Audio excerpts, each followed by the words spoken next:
TV Rio Branco, SBT Canal 8. A TV que você vê.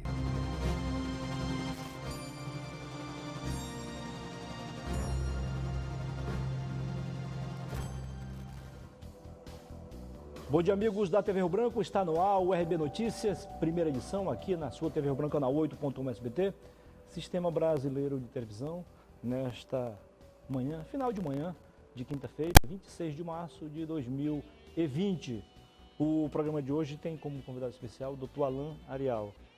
Ele é especialista, é infectologista, diretor do Departamento de Controle de Infectologia da Fundação Hospitalar. Atua no mercado há mais de 15 anos e há mais de 10 como especialista em infectologia. A partir do segundo bloco você vai poder participar pelo WhatsApp, fazer a sua pergunta e nós faremos a pergunta ao Dr. Alan Arial. Esperamos que esse programa seja ainda mais esclarecedor sobre o coronavírus, o nosso maior inimigo no momento. São 2.598 casos diagnosticados no Brasil, com lamentavelmente 63 mortes. Isso mesmo. No Acre, começamos com 3, foram para 7, chegaram a 11. Engraçado, quando estavam em 11, o Acre foi tido como o estado que apresentava proporcionalmente o menor número de casos diagnosticados. Só que quando passou para 17, chegou a 21, acendeu a luz vermelha e o Ministério da Saúde começa a se preocupar ainda mais com o nosso caso. Isso é um bom sinal, porque certamente teremos mais apoio, mais estrutura e mais verba para enfrentarmos então o inimigo nesta guerra. São 11 horas e 11 horas e 13 minutos. Lembrando que agora são 23 casos diagnosticados aqui no Acre, todos em Rio Branco, capital. Doutor Alan, seja bem-vindo, bom dia, prazer recebê-lo aqui no programa. Bom dia, Muniz, bom dia a todos que nos acompanham pelo programa Dia Rio Branco. Uma satisfação estar aqui mais uma vez e nesse momento tão delicado, tão especial que o mundo está passando, não diferentemente o nosso Brasil e o nosso Acre, como você bem colocou, podendo trazer informações para a nossa população, para que possamos realmente reforçar tudo aquilo que a Organização Mundial de Saúde, o nosso Ministério da Saúde, através do nosso ministro Dr. Luiz Henrique Mandetta, e o nosso plano de contingenciamento do Estado, nosso comitê estadual, vem tratando de forma muito serena, muito equilibrada, os cuidados que precisamos ter, tanto população em geral, quanto profissionais da área da saúde. Doutor Alan, na segunda-feira, quando tínhamos apenas 11 casos diagnosticados, o Acre apareceu em primeiro lugar entre os estados nessa luta contra o coronavírus, ou seja, casos diagnosticados. Só que no dia seguinte foi para 11, aliás, 17 e agora são 23, 21, agora 23. Acendeu a luz vermelha. Isso, como eu falei agora há pouco, tem um lado ruim porque aumenta a preocupação, mas pode ser também um ponto importante para chamar a atenção das autoridades federais, no caso, o Ministério da Saúde. Perfeitamente, Muniz. Inclusive ontem mesmo, na coletiva de ontem, o próprio ministro da Saúde, Dr. Luiz Henrique Mandetta, fez referência ao Acre, né, onde é motivo que chama a atenção esse número já tão elevado, proporcionalmente, conforme a nossa população. Claro que os epidemiologistas levam isso em consideração. Porém, eu diria que é um fator positivo, que mostra a atenção do Estado perante nossas autoridades de saúde e equipes que estão à frente, do cuidado de estar testando. Ontem o boletim epidemiológico fechou em 295 amostras analisadas, com esses 23 casos positivos. Então, inclusive quero aproveitar o momento, Muniz, para parabenizar a equipe do laboratório da Fundação Charles Mérier, que funciona lá na Fundacre, não é, com essa parceria, que vem trabalhando de forma incansável, uma forma assim de prestar esses resultados de forma oportuna. Você sabe que há um protocolo que precisa ser referenciado essas amostras também para o Instituto Evandro Chagas em Belém, no Pará. Porém, o Laboratório Biomérier tem dado essa contrapartida de agilizar os resultados e que dessa forma nós podemos atuar de forma mais oportuna. Inclusive, tivemos casos que estão evoluindo tanto da forma benigna, branda da doença, mas também casos que inclusive já evoluíram para uma forma grave, né, precisando de cuidados intensivos. Então isso só mostra o quanto é importante testar o maior número de casos possíveis, inclusive agora com a expectativa da chegada dos testes rápidos que o Ministério da Saúde tende a oferecer para o Brasil, vai oferecer uma oportunidade maior e dessa forma traçar a estratégia melhor para combatermos e quebrarmos nesse momento essa possível cadeia de transmissão, que já existe uma transmissão comunitária na nossa cidade de Rio Branco, e isso é o que nós precisamos evitar nesse momento. Fazer com que as pessoas de fato entendam que é preciso não estar em ambientes aglomerados, não é hora para estar visitando o parente, termos cuidado redobrado com aquela população de risco, nossos idosos, portadores de doenças crônicas como hipertensão arterial, diabetes descompensada, pacientes transplantados, pacientes com doenças autoimunes, aquelas pessoas que têm doenças também do pulmão, crônicas do pulmão, do fígado, do rim, precisam ter um cuidado redobrado, porque a pessoa pode estar transmitindo, Muniz, a doença nesse momento numa forma assintomática.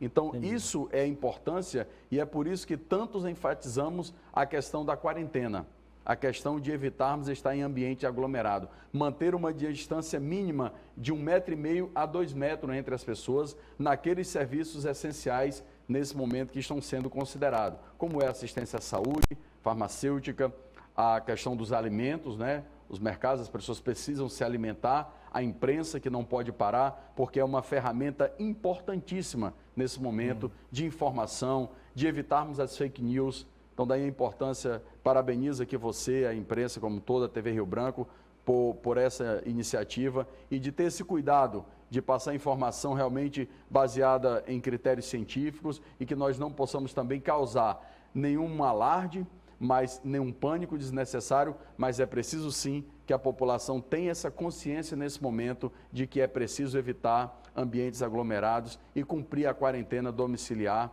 principalmente para aqueles casos sintomáticos respiratórios e para a nossa população de risco, que são os nossos idosos. Doutor, nenhum país, nem mesmo a China, onde tudo começou, onde tudo foi originado, está preparado para enfrentar, para entrar nessa guerra. Perfeitamente.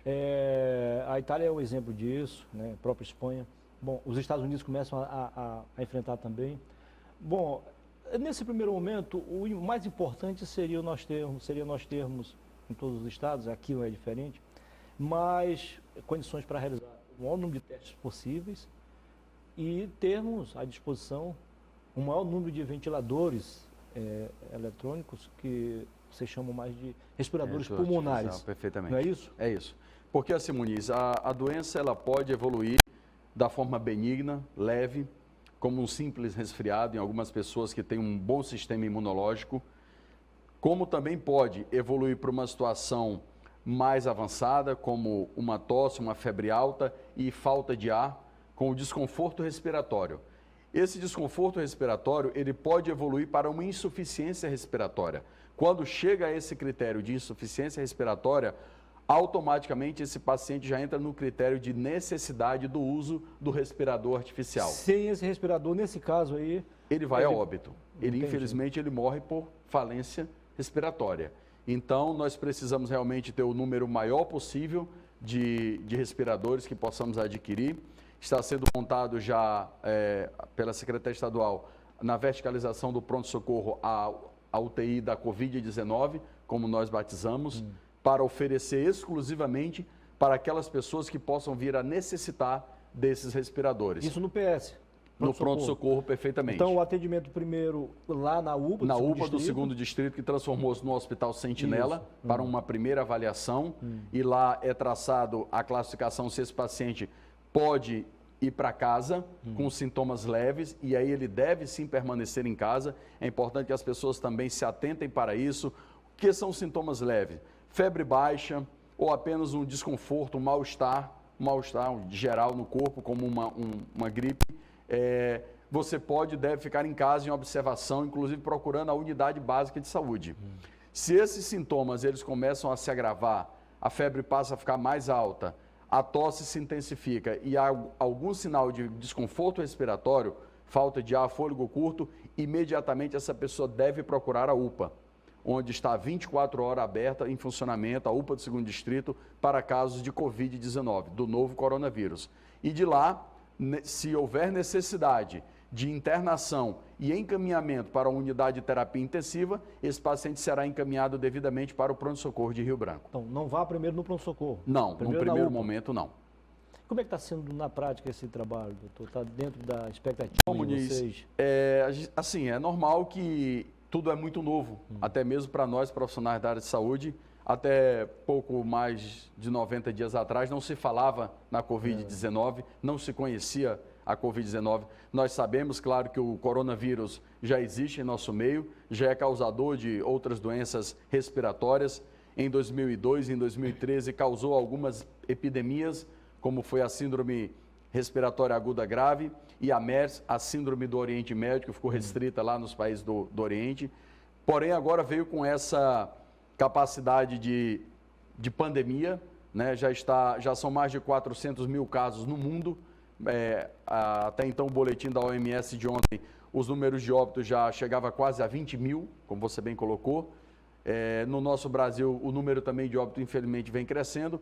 Então, para nós também, equipe profissionais da área da saúde, é uma coisa nova. A gente vai aprendendo um pouco a cada dia com os boletins, com as informações.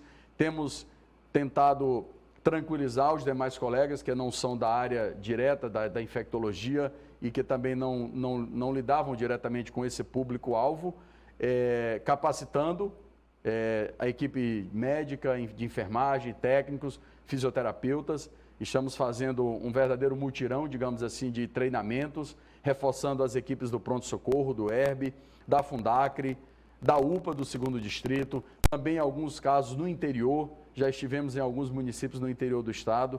Então, assim, o trabalho tem sido incessante, mas nós sabemos que esse é um momento excepcional, que precisa realmente todo mundo unir forças, redobrar os cuidados inclusive de higiene. Mais uma vez, Muniz, voltar aqui um pouquinho na questão da prevenção, falar da importância que é a importância de lavar e redobrar os cuidados com a lavagem das mãos, com água, sabão. Isso é extremamente importante, apesar dessa capacidade de alta transmissão do vírus e da sua letalidade. Ele também é muito sensível aos produtos de higiene, a sabão, então os produtos de detergentes. Então, nos hospitais nós temos os produtos específicos, mas em casa, o próprio produto de limpeza de casa, de higiene, da cozinha, ele facilmente elimina esse vírus. Então, redobrar, que a nossa população redobre seus cuidados de higiene, com a lavagem das mãos com água e sabão, se possível usar o álcool em gel 70%, mas para aquelas pessoas mais simples, mais carentes financeiramente,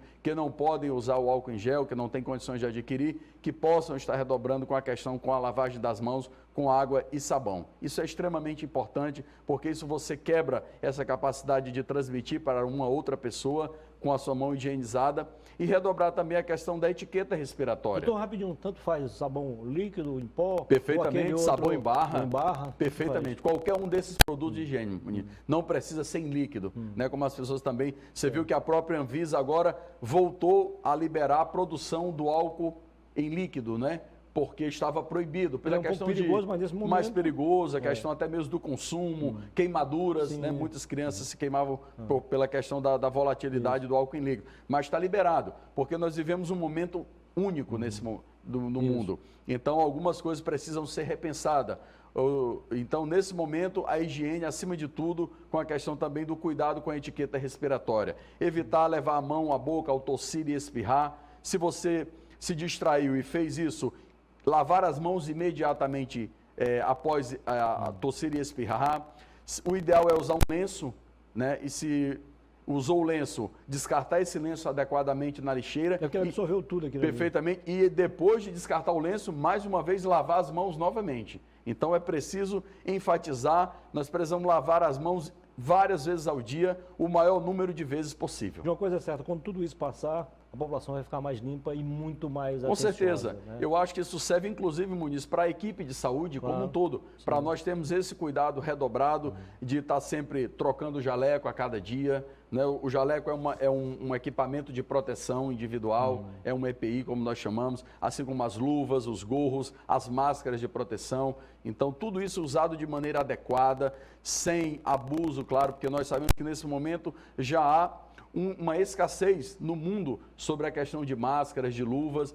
Nós temos aqui nesse momento no Acre um trabalho fantástico sendo realizado por alunos acadêmicos da UFAC, sobre a coordenação do Dr. Fernando, que é sobre a produção de jalecos impermeáveis e protetor facial e óculos também, que é para nós, profissionais da área da saúde, podermos ter isso à mão numa necessidade de um paciente grave, que é necessário usar alguns EPIs mais específicos, com o maior número de proteção possível, para evitar também que o profissional de saúde venha a se contaminar e, logicamente, se isso vier a ocorrer, automaticamente esse profissional deverá cumprir a quarentena e, logicamente, se ele for para a quarentena, ele vai fazer falta nesse momento na assistência. Outra coisa, não é o meu caso, doutor, porque os meus óculos, eles são muito sensíveis, então eu lavo. Correto. Mas a maioria das pessoas, eu também fazia isso, passa um pano aqui. Não faça mais isso, né? Lavar com água e sabão. Lavar, perfeitamente, mas Depois qualquer enxuga. sabão mesmo em barra ou líquido detergente. Até protege melhor o aparelho. Perfeitamente. O objeto, né? Você tem um objeto limpo, né? Um objeto pessoal necessário para o seu trabalho, e com isso você também está se cuidando. Claro. Porque uma vez que você está lavando também o óleo, você já aproveita para lavar as mãos mais uma vez. Doutor, agora piores que e mais perigosos que o vírus são as bactérias e os fungos. E por que as autoridades sanitárias estão tão preocupadas com os vírus? A questão é o seguinte, Muniz, nesse momento, né, o novo coronavírus, como o próprio nome diz, ele é um vírus RNA. Ele é um vírus que, apesar de já ter sido e já é conhecido da sociedade médica, da sociedade científica, nesse momento ele apresentou uma nova variação, uma mutação.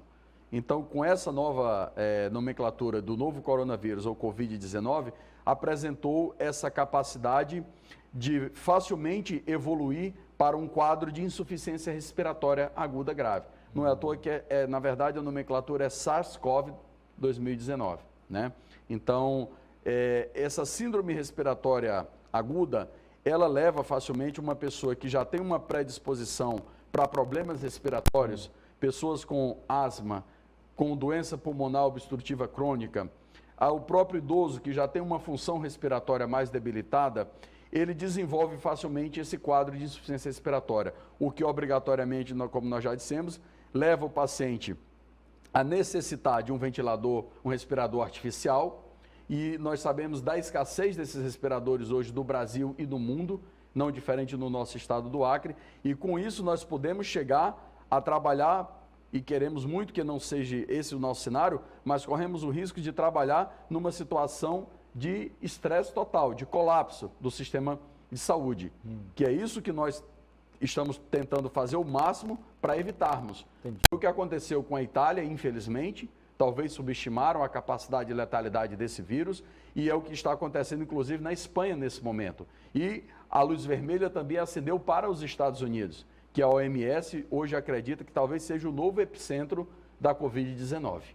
Só para encerrar esse bloco, doutor, o quadro se agrava mais pela experiência que vocês têm?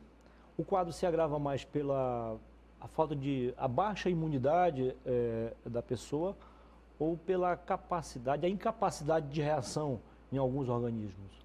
Muniz, eu diria que é uma combinação dos fatores. Realmente, em alguns países a gente viu que... Vamos fazer o seguinte, o senhor responde essa pergunta no próximo bloco. Ok, tá bom? Sem problema. A gente faz o intervalo comercial, são 11h30 em Rio Branco. A partir do segundo bloco você vai poder participar, nos ajudar a fazer o programa através do WhatsApp que vai estar à sua disposição na tela. Já já a gente volta.